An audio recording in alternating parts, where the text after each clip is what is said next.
One Small, Valuable Thing by Chad Fifer.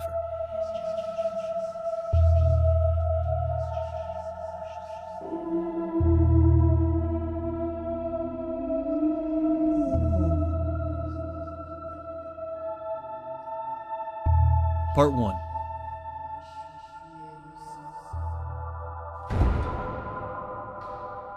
The first time the old man looked at me, he was taking a piss in the snow. I'd stepped out of the house for a smoke. It must have been 10 or 11 degrees out there. The world was frozen over. Nobody was out. I was drunk. It was probably 7 in the morning. The old man appeared on the corner down the street, walking his dog, I don't know, maybe 6 or 7 houses away. Bald guy, tall, black suit.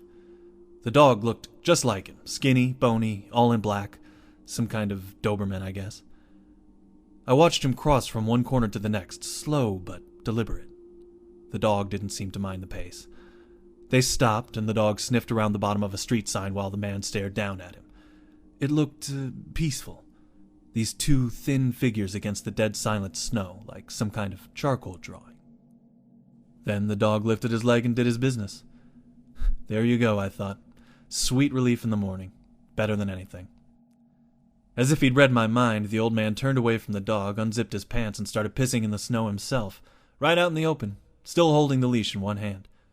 I couldn't believe it. He and the dog were facing away from each other like they were trying to be polite, this leash dangling in a smile between them. The scene had gone from serene to ridiculous, and I'd kind of chuckled as I put out my smoke. That was when the old man snapped his head to the side and looked at me. Impossible for him to have heard me laugh or anything, but that's when he looked, his hands tucking and zipping at his pants, independent of his gaze. I couldn't tell you what his expression was because of the distance, but I didn't like the feel of it. The dog pawed at the snow around the sign. The old man continued to look my way, his body now just as frozen as the street. I was back in the house before I could decide whether to wave or flick him off, slamming the door against the cold. Something had disturbed me about the situation, but I didn't know why. I felt lightheaded. There was a last gulp of Jack waiting in a measuring cup on the kitchen counter. I stepped over, knocked it back, and pulled the sheet away from the window. It was too frosty to see much outside, but I felt like the old man had moved on. I looked a while longer for some kind of glimpse, but the frost just stayed where it was. I wandered into the bedroom to tell Grace about the old man. She was asleep on our mattress, surrounded on 3 sides by electric space heaters. The bedroom was the only place with any warmth at all, and she was in the center. One of her legs was poking out from under the blankets, just a little brown calf tapering into a fluffy polka-dotted sock. I leaned over and pinched her big toe, swaying a bit. "Hey," I said. She kicked at me and rolled up from under the layers. I could see her face now, squinting. "Shut up," she said. "What are you doing? What time is it?" She burrowed back into the bed. I took off the coat and the flannel, threw them against the chair, and made my way into a sitting position on the floor, scooting over to the mattress. "Hey," I whispered, leaning over her. "You won't believe what just happened." She didn't respond, but I told her about it all anyway. After I was done, she waited a moment, then pulled the covers around herself and sat up a bit to look at me. "He was bald? Like he wasn't wearing a hat?" "No." "Who goes out in this shit with no hat? Who walks their dog in this?" "Well, who pees outside in this?" "You could pee all day in the middle of the street. Nobody's out there to see. I'm saying who goes out without a hat?" "I don't know. Maybe he lives right there." "Please," she said. "You're the only white guy living in this neighborhood, and the only bald guy." She dove back down under the covers, making one last muffled comment. "And the only old guy." Grace is 19. I'm 23. That's all the difference there is, but I guess it makes me the old one. She's black and Vietnamese, so she can get away with calling me white, but she's wrong about the bald thing. I have hair, I just choose to shave my head. Back in high school, I wore it long and dyed it black. All I cared about was drawing, talking shit, taking road trips, drinking by the river with the guys. No consequences. That was before the army. I was in my second tour when things got cut short. We'd only been in Kunar province for 5 weeks. I was driving a truck with my buddy Gustavo riding shot. Our patrol had taken some small arms fire in the morning, but it was over for the time being and we were feeling relaxed, just bullshitting each other. I was actually goofing on the Pope when it happened. Gustavo grew up Catholic, so he was loving it. Then I hit the IED and we just fucking went boom. I honestly don't remember it. When I woke up, the doctor told me I was in Italy. I said, no shit, I was just talking about the Pope. He got a big kick out of that. I'd been unconscious for a week. Gustavo didn't make it. Coming back to Iowa after that, nothing was the same. I'd managed to keep all of my limbs, but I was spooky in the head and everybody knew it. Couldn't concentrate. My ears would ring. Sometimes I didn't know where I was at night, and I couldn't remember a goddamn thing. The pupil in my right eye had been blown when my head got knocked in, and it had never come back to looking right. I could see out of the eye okay, but the whole thing was practically black, and it bothered my little sister, who didn't want much to do with me anymore. That was harder than anything, I suppose, the way she looked at me. So, I drank. Drank all the time. My parents had been keeping me in my old room, but just couldn't handle it after a while, so they found me a bachelor apartment near Davenport West, my old school, and ponied up rent for a few months. It was on the condition that I worked this shitty security job in a parking garage next to a shopping center.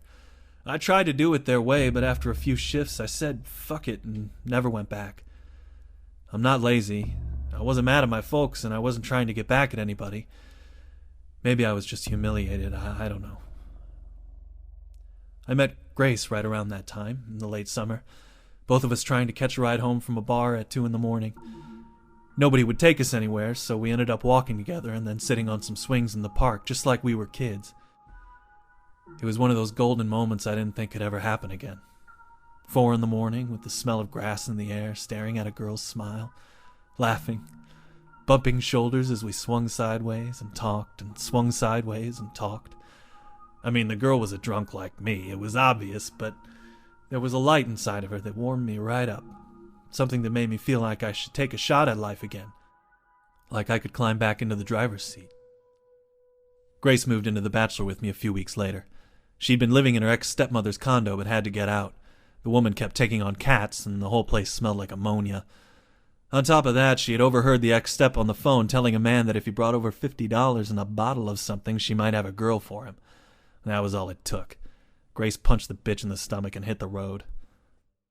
Once my parents finally gave up on me and the rent stopped coming, we moved from the apartment into a nearby squat, this little house that had been foreclosed on in a neighborhood that's been rotting from the inside since I was a kid.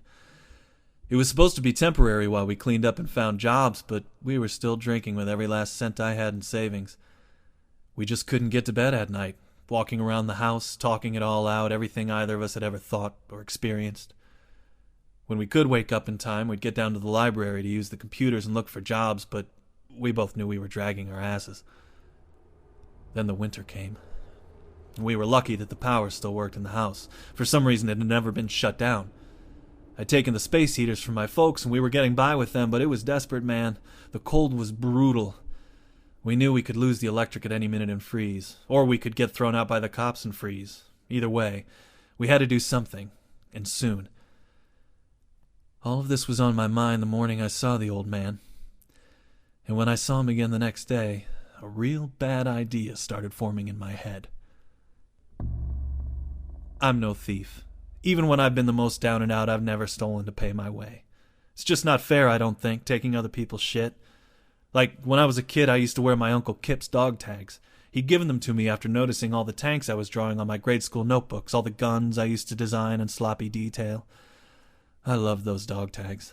The way the small metal orbs on the chain felt, almost like a rosary. The way the metal was cold against my bare chest. One day in high school, I took them off and hung them in my locker during gym class.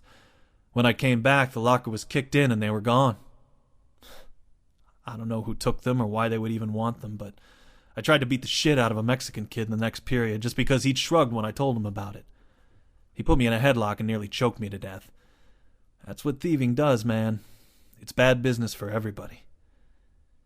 But after I saw the old man a second time, I started thinking, what if we stole something just once? And not to support the drinking, but to get us out of the cold. Something that somebody didn't really need. Something that was probably insured. I knew that with a little dough I could get us back into my bachelor, and my old friend Jim Tingle told me he was always on the lookout for stolen shit if it was small and had what he called demonstrable value, meaning you didn't need an outside expert to say it was worth a lot of money. He sold weed out of his van like a delivery service, but doing the fence thing was a good second income. Once a month, he would drive boxes of whatever shit he'd acquired up to Chicago and turn a profit through his connections with the Black Disciples. It was like the path out of misery had paved itself in front of me. Grab some scratch, get my place back, find a job, and marry my girl. Easy. So I started keeping watch at the window for my mark. And sure enough, every day the old man walked his dog past the bottom of our street, always at different times, but along the same route. He never did the pissing thing again, but he repeated that same slow, deliberate pace, always dressed in some spiffy black suit, no hat, on his shiny bald head. Grace joined me by the window on the 5th day, both of us taking pulls from a nasty bottle of creme de menthe we'd found in the back of a cupboard. "Tomorrow I'm going to follow him," I said. "Your new boyfriend," she said, and laughed. The next day I pulled on my coat and skullcap the minute I saw the man hit the corner. But before I could get through the door, Grace grabbed me, throwing her thick blue scarf around my neck and wrapping it across my nose and mouth. It smelled just like her, my beautiful girl. Her cocoa butter skin. "To keep you warm," she said. But I think she already knew what I was up to. I gave her a squeeze and hit the street, my face masked by the scarf. The man had a predictable stride, and he never looked back. I mean, never looked back. So the slow-mo pursuit was a cinch. I'd walk about a street's length behind him, careful not to make much noise, even at a distance, pause to light a smoke when he'd turn a corner, then hustle a bit to catch up. The dog loped along right at his side, keeping just as steady a pace and ignoring the cars, fire hydrants, and snowballing kids along the way.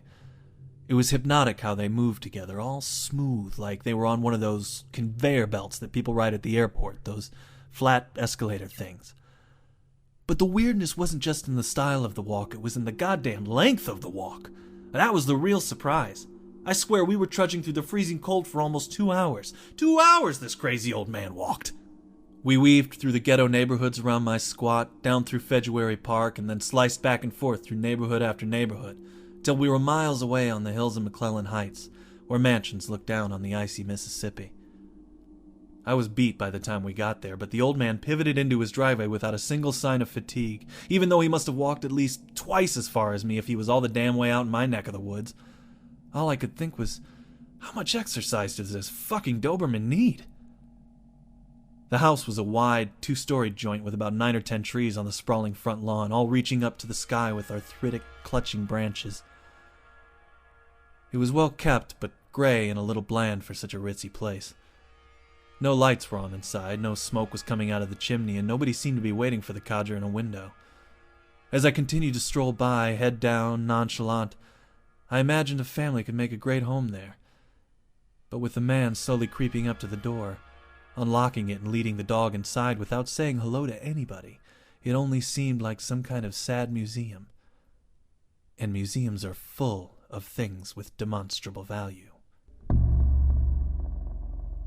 During our many drunken conversations in the squat, Grace had owned up to a whole load of shit she'd done before we met, from stealing earrings at the mall to siphoning gas in a church parking lot. I tried to play it cool when I came back from my long walk with the man, but she could tell I had crime on my mind. When I borrowed my buddy Randall's car a few days later, she was the one who zipped up my coat, put a ball cap on my head, and shoved a cardboard box under my arm. After seeing the old man float past our street with his dog in the morning, she handed me the keys and I drove right up to his house, parking on the street. I grabbed the box, walked up the drive to the front door, and rang the bell just like a delivery man. Grace had told me to be obvious when scoping a joint out. People don't notice obvious. After a few minutes had passed and nobody came to the door, I wandered around the side of the house as if I were looking for a place to safely leave the package, scanning the surroundings for signs of nosy eyes. I probably looked guilty as hell, but the neighbors weren't watching as far as I could see. Around the back, where the yard plunged down into a ravine and the river revealed itself in the distance, I found a point of entry after a quick search along the icy path that ran the house's perimeter. A small doggy door was built into the wall, almost hidden behind a large, chunky air conditioning unit. Its aluminum hatch only lifted outward, but after a few minutes of fiddling with my pocket knife, I was able to pull it up and peer through the opening at a darkened kitchen. I got to my feet and searched the yard quickly for a branch, being careful not to leave boot prints in the snow. Returning to the doggy door, I lifted the hatch again and pushed the branch through the opening into the kitchen, waved it around, then removed it and threw it back into the yard. After 10 minutes of waiting in the car, no alarms had sounded and nobody had come to arrest me. Okay. It seemed like the house could be entered through the doggy door without tripping alarms, but I could never fit through the door myself. I passed the old man and his dog as I drove home to tell Grace.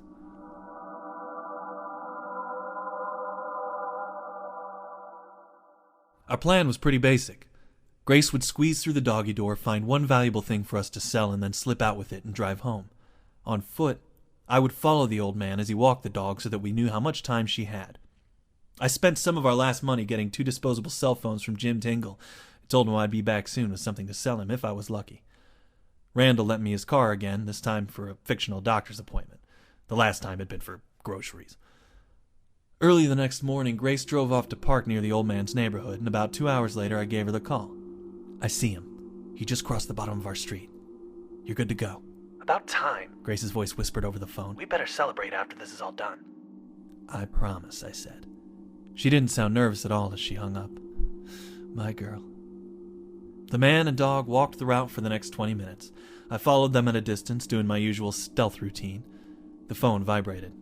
You think anybody saw you? I asked. How do you get this fucking thing open? I could hear my knife clacking against the doggy door. I told you have to be real gentle. Clack, clackety, clack, clack. Shit! Grace, come on, I whispered.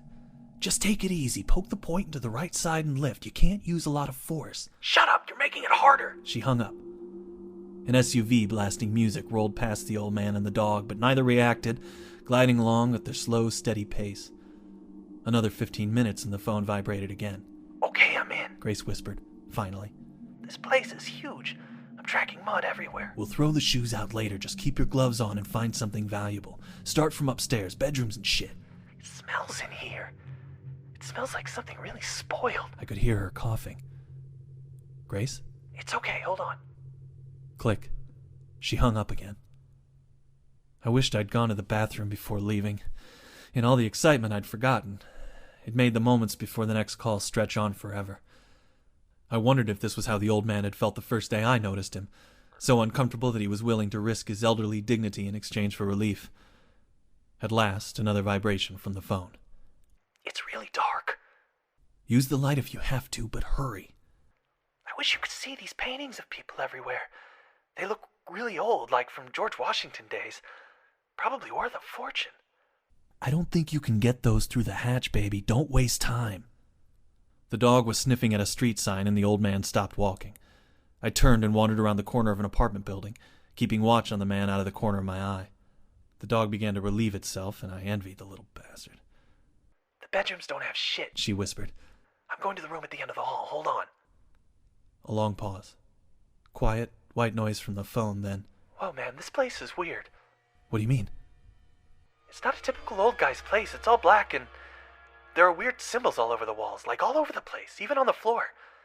This guy's a total metalhead or super Jewish or something. Just see if there are any jewelry boxes. There's a box in the middle of the room, like on a little pedestal, she whispered. Hold on, I gotta use the light. It's dark. The dog finished his business and turned, pawing at the snow to cover his mess. The old man stared down at his pet, still as a statue. Grace again, in a whisper. It's not even locked.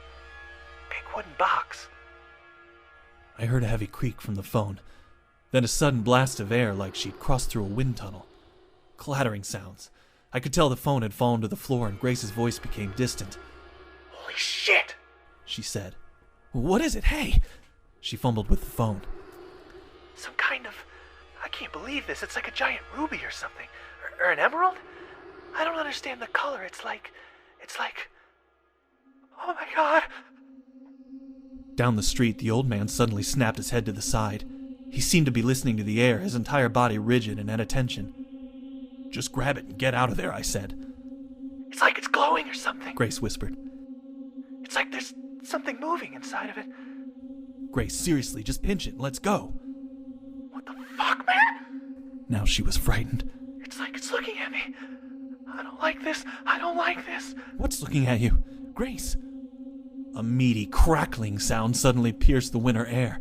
a bundle of bones snapping in two, and down the street the old man dropped to all fours, tense like a great cat. Before I could even process what I was seeing, he launched himself across the snow and sped away between houses, legs over arms, lightning fast. I reeled and blinked my eyes, trying to stop what could only be a hallucination, but the old man was history, leaving a settling cloud of glistening snow in his wake. The Doberman unleashed a painful howl, ran around in a quick circle, and then galloped away in the trail of its master. Grace screamed through the phone. It's in my fucking head! It's in my fucking head! Grace, get out of there! He's coming home!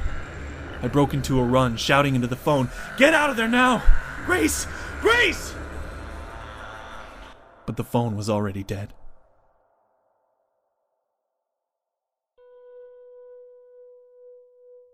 Part 2. In the hospital, I had what the chart called frequent breaks with reality. I imagined I was a toddler in the deep end of a pool, paddling for the edge while an invisible hand tried to force my head underwater. My legs pistoned desperately, but I was too weak and felt the life draining from my chest. I felt absolute panic. While under these spells, I'd lifted and swung my IV pole at the other patients so many times that the nurses started weighing the base of it down with sandbags. The reality of the long hospital room and the reality of the pool were indistinguishable. I wanted out of both at the same time, and my body did the work it needed to do. I experienced it and watched it, but I had no part in the decision-making. Up the hills, down the hills. Cold sweat clung to my body as I sprinted under the glaring winter sun to the old man's house. When I finally arrived in McClellan Heights, I saw that our car was gone, or at least no longer parked in the spot we'd agreed on. I slowed my pace as I turned onto the old man's street, calling Grace's phone once again, but getting nothing. The muffled sound of a loud, deep voice seemed to be coming from the man's house, some sort of shouting or chanting. Was he shouting at my girl? How had he moved so fast? Was I in the hospital even now? I stopped in front of the house and dialed the phone again, panting. A small bzzz shot back from the man's yard. I crossed to the sound and saw it there in the snow. Grace's phone. She'd made it out. The shouting sounds from inside had stopped. Getting to my feet, I saw the old man wrench a curtain aside in the house's top window and stare down at me. His expression was obscured by the sun's reflection, but the sight of him filled me with rage. I thought about pissing on his lawn right in front of him just to say, "Fuck you," to let him know who I was. But I realized in that moment that my jeans were already soaked. I'd lost it completely on the run there, like an out-of-control child. I had to get home.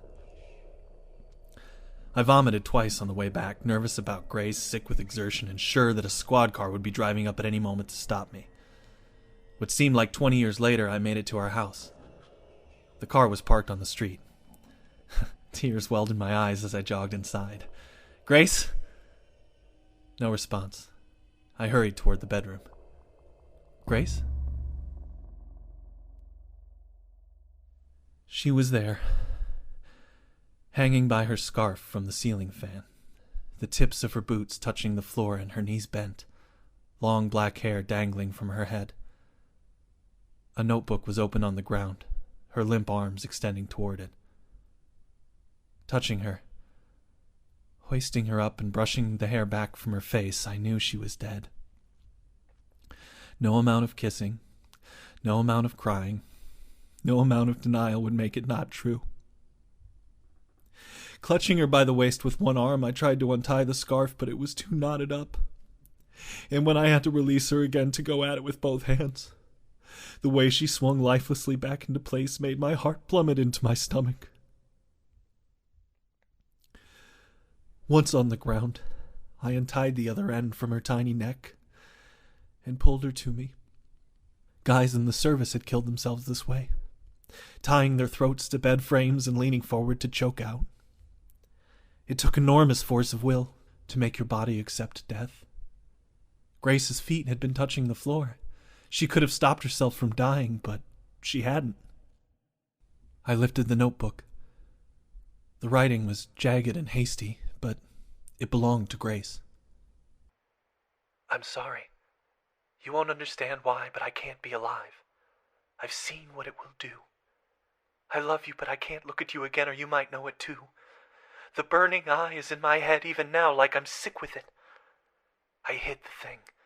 I covered it, blinded it, stole it, and hid it. I won't think or write where. It's all I could do to stop it. It's seen me once and may come in the dark, but it will never know the hiding place. It's not your fault. Go away if you can. I love you forever. Get away. That was all. It made no sense. The invisible hand was pushing me underwater once again, and I was drowning. I was drowning. The sound of the front door woke me. It was dark outside. I was crumbled on the floor with Grace, a string of drool leading from my mouth to her sleeve. I lowered her head to the floor and sat up, wiping at my face, listening. There were people in the living room, but nobody was calling out to me. Just footsteps on the floorboards, cautious, heavy. Couldn't be police. My joints cracked as I pushed myself to a crouching position, and the footsteps stopped. A creak and then another creak. There were 2 men. I pictured their positions in the room. I had been trained for this. Whoever they were, I was going to kill them.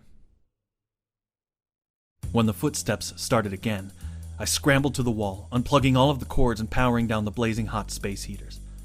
The men sensed me as well and hustled toward the bedroom. I pulled the comforter from the mattress and used it to lift the heaviest heater, a blocky industrial relic with a glowing metal grill. I flattened myself against the wall, and as the first man stepped into the doorframe, I swung around and slammed the heater into his face, throwing the comforter over him at the same time and using my weight to force his bulky body to the ground. I heard his flesh sizzle as we fell, accompanied by hog-like shrieks from beneath the blanket. I looked up to clock the other intruder, a skinny guy in a black polo and ski mask. He was pulling a gun from his belt, but had no coordination. Before he could level the thing at me, I pushed off from his friend and barreled toward him. My shoulder caught him in the midsection and forced him into the wall with a satisfying oof, the gun dropping out of his hand and clattering across the floor.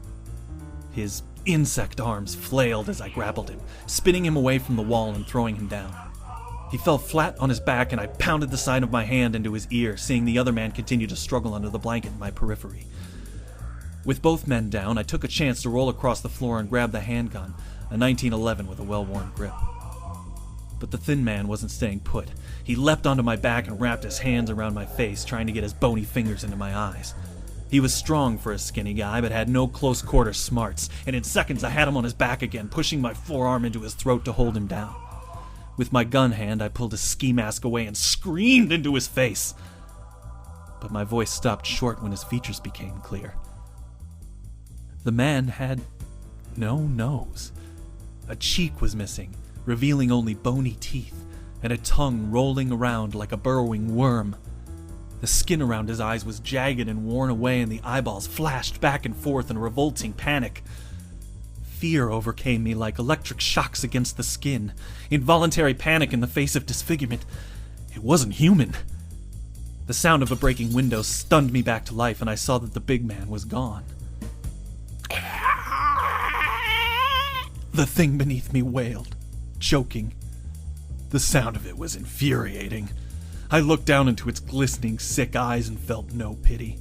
I crammed the ski mask into its mouth to shut it up, pressed the muzzle against the fabric, and blew its fucking head off. Chalky bits of skull flew around the room, and I went deaf for a minute.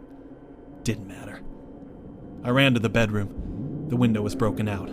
Grace's body was gone. The big man was gone. A wig was lying on the floor like roadkill. Flying back through the living room, I reached the front door in time to see a hearse pulling away from the curb, hasty and sloppy, the big man behind the wheel. I was halfway through the door before I remembered car keys and spun back into the living room.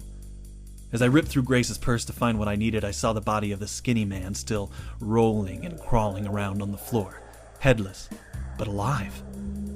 Reality had broken forever, and I was living here now, wherever here was. It didn't matter anymore. I only wished I had time to kill the man again. The hearse driver tried to weave his way through the neighborhoods, but he should have chosen busy streets if he'd wanted to lose me. Traffic kills the chase, but in neighborhoods there's space to move. I can find you. I caught him speeding down an alleyway behind a Sizzler, headed for the old man's place just like I thought he'd be. He knew he was fucked as soon as he saw me squeal to a stop at the end of the alley, cutting off his exit. He hit the brakes, and in that moment we got a good look at each other. The marks of the heating grill were stamped across his face, another half-completed mug right out of Fangoria. This one had a nose and cheeks, but portions of his head were missing, and his exposed brain rested within a crown of jagged skull fragments, pink and naked. The wig had been his. The death wagon flew into reverse and I maneuvered to bear down on it. I sped over the pockmarked pavement towards the car's nose, but Grillface backed out onto the street and threw it into drive before I could mash him.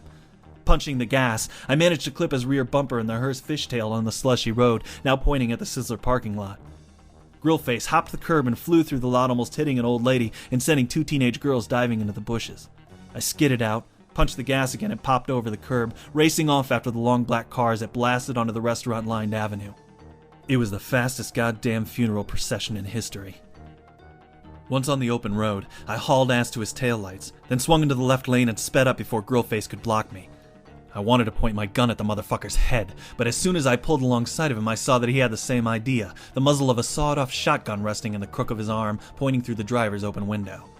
The gun discharged before I could even think about shooting back, and glass blasted into the car from the windows on both sides of me, slicing into my face, cutting into my eardrums and making me blind. I tried to hold the wheel steady, but when I opened my eyes, I saw that I'd drifted into the opposite lane. A teenager flying down the road on his bicycle threw up his hands, his mouth making a perfect O shape that would have been comical in any other situation. Yanking the lever for the emergency brake and spinning the wheel, I tried to avoid the kid, but felt the car lifting off of the ground. Then chaos erupted. This time I felt everything. I felt my nose hit the wheel twice in 2 quick bounces, smashing one side and then the other. The ceiling crashed down on my head like a steel anvil, pushing it to the side and stretching the muscles in my neck to the breaking point. Finally, something in my back gave way with a loud pop, and numbness flooded my body like Novocaine. In a moment, all was still. The world was upside down, and rivulets of a thick, warm liquid were crawling up my face. Through the window, a bicycle wheel was spinning, and I saw the teenager crawling across the pavement, dazed. As I started to lose focus, I imagined I was back in Kunar. The boy was Gustavo, and he was alive. I wanted to laugh. It had all been a nightmare. My friend was alive. And then everything faded away. When the old man looked at me this time, he was inches away from my face. Tell me where it is. His voice was deep and slimy. I know that you've hidden it. You and that mulatto whore. I wasn't sure when I'd woken up or how long I'd been that way. I felt a total disconnection from my body and could only stare at the old man in a daze. His skin was hairless and smooth, as if his jowls and wrinkles were sculpted rather than earned through long life. The spittle in one corner of his mouth foamed up more and more as he interrogated me until his tongue finally slid out to snatch it. But it wasn't a tongue. It was more like a bundle of pink tubes, all squirming together to imitate a tongue. I will give you one chance to tell me. If you do not, you will live in one of my boxes underground, forever starving. But if you tell me now, I will give you relief. Pain shot through my leg to my groin and exploded into a million stabbing clusters. I screamed so high and so loud that the echoes bouncing off of the walls sounded like a squad of witches buzzing a battlefield. The old man turned away, holding his ears, and I saw Grillface remove a long, long needle from the base of my foot.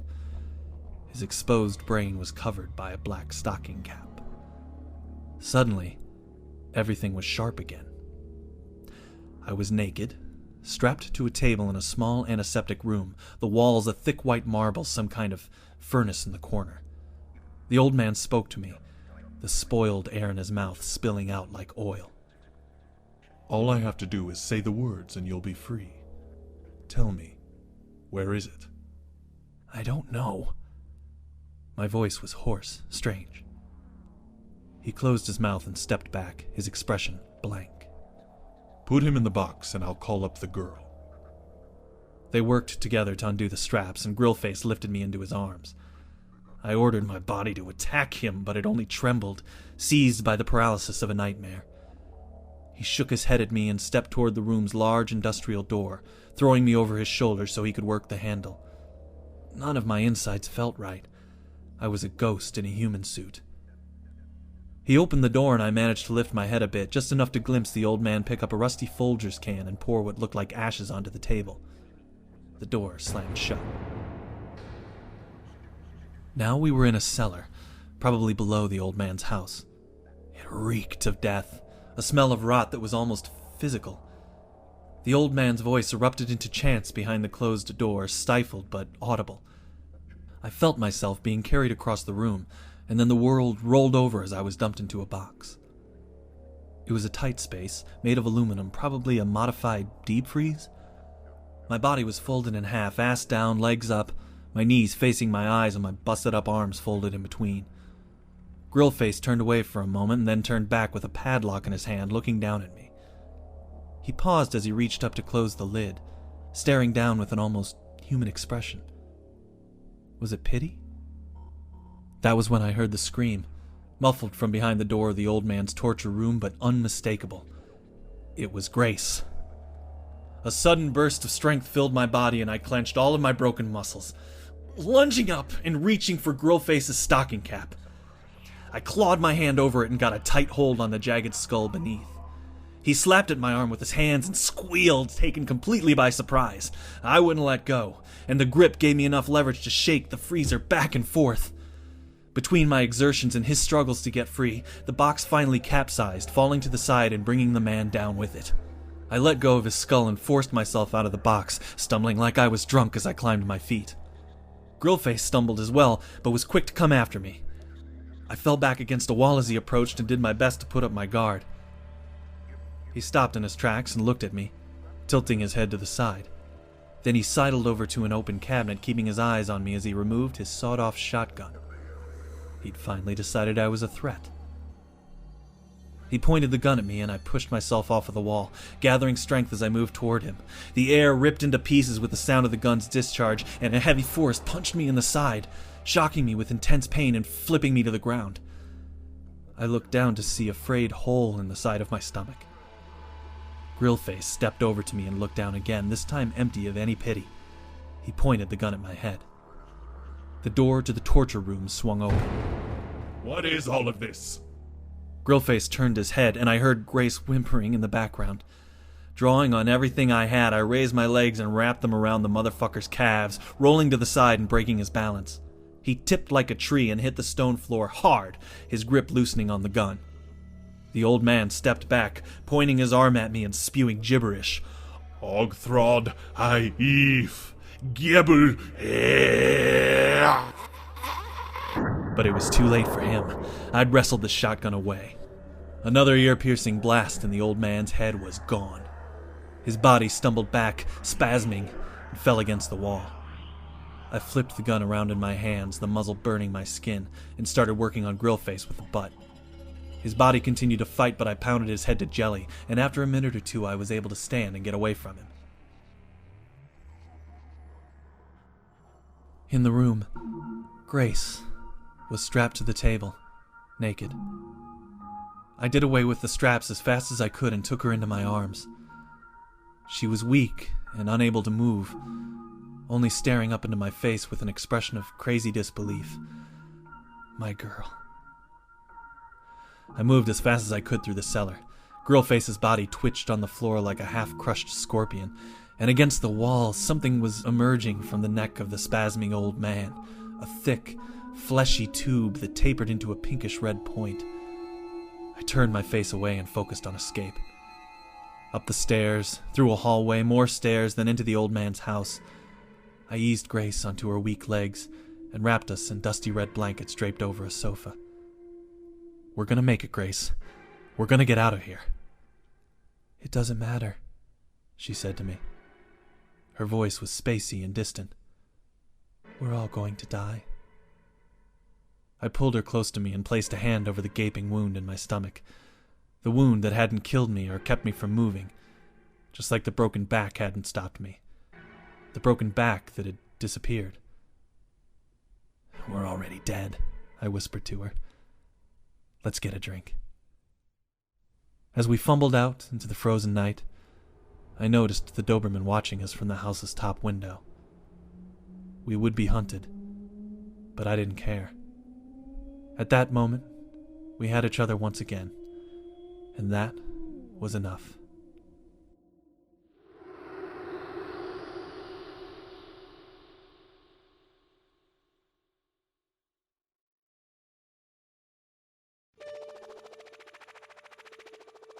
One Small, Valuable Thing was written and read by Chad Fifer. This story, as well as Snack Time by Chris Lackey, will be available in the Lovecraftian pulp anthology, Shotguns vs. Cthulhu, coming soon from Stone Skin Press. Learn more at stoneskinpress.com.